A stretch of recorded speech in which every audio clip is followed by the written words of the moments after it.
Actually, Bill and I had been talking about various projects and returning, and we went through a couple of things, indoor, outdoor, Shakespeare, not Shakespeare. And then the idea of Romeo and Juliet came up, which, which I was very excited about. It's probably the most famous play. It's more famous than Hamlet of Shakespeare, maybe the most famous play in the world. I had never done it before, so I thought this is a great opportunity to do it, in the Bowmer, and all of that was very attractive. And the story was, so became more and more fascinating to me. I had been thinking about it, you always think about plays, and even though you're not going to do them, maybe. And the two ideas of this era in California history, which was before the gold rush, before statehood,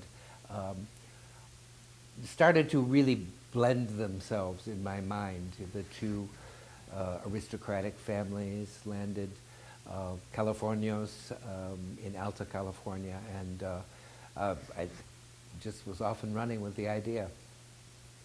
In the beginning, when I first started to think about this, I wasn't quite sure when in the history of Alta California that this would occur.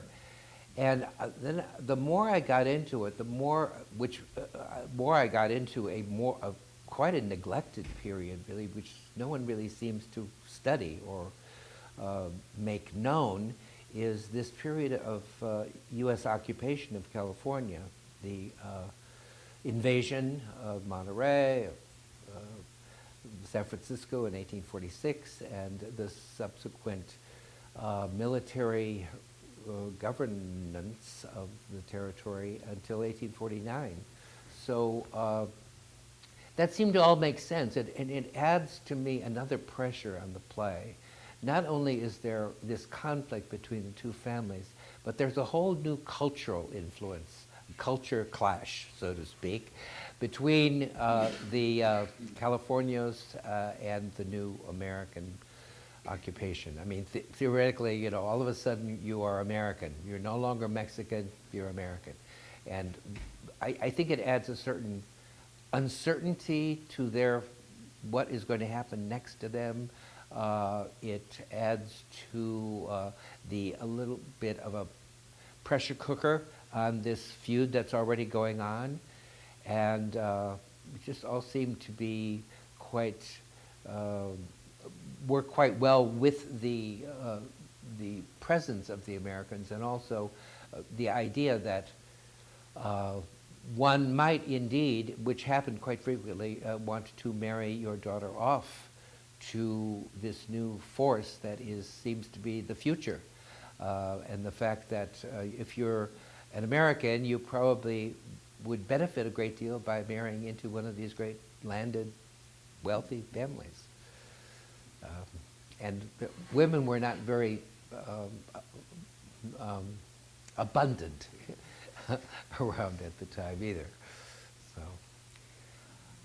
yes, I think what I really began to discover, I did a lot of searching around to see, which is, it's not really documented too well during, anything before statehood seems to be not taboo exactly, but just who cares.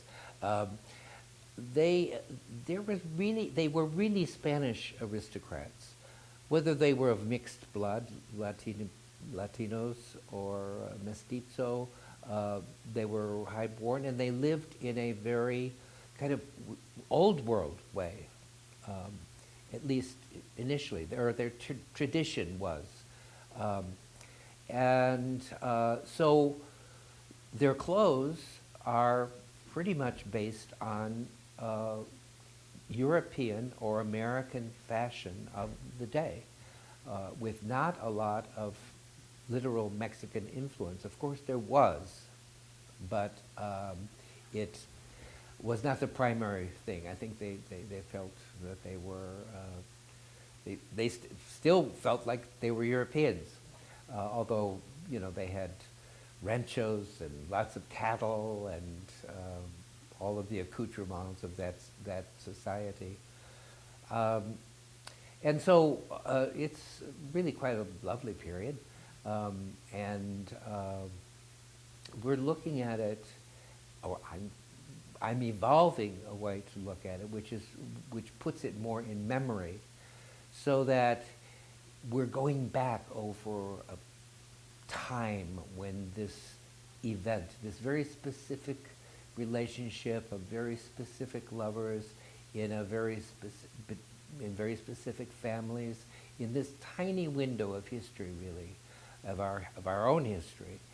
And so it has a different feeling than maybe it's not a documentary of the period or anything like that. It has all of that little veil or glow about it, about what happens in memory.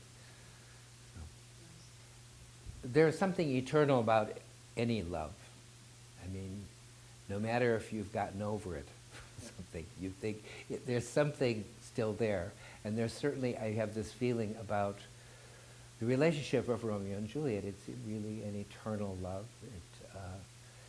That might be an abstract idea, but I think it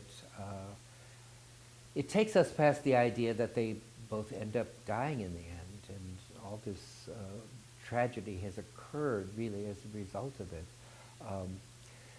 But that there's a never-endingness of it, and possibly the eternal. I mean, we keep telling the story of Romeo and Juliet again and again and again, so that they really haven't died. There is that force that is still there. So I think the idea of that universality, and we've all been in love, and we know that when in love, nothing else matters. The only thing important is for us to be together. And I think we understand that as part of really being in love, staying in love.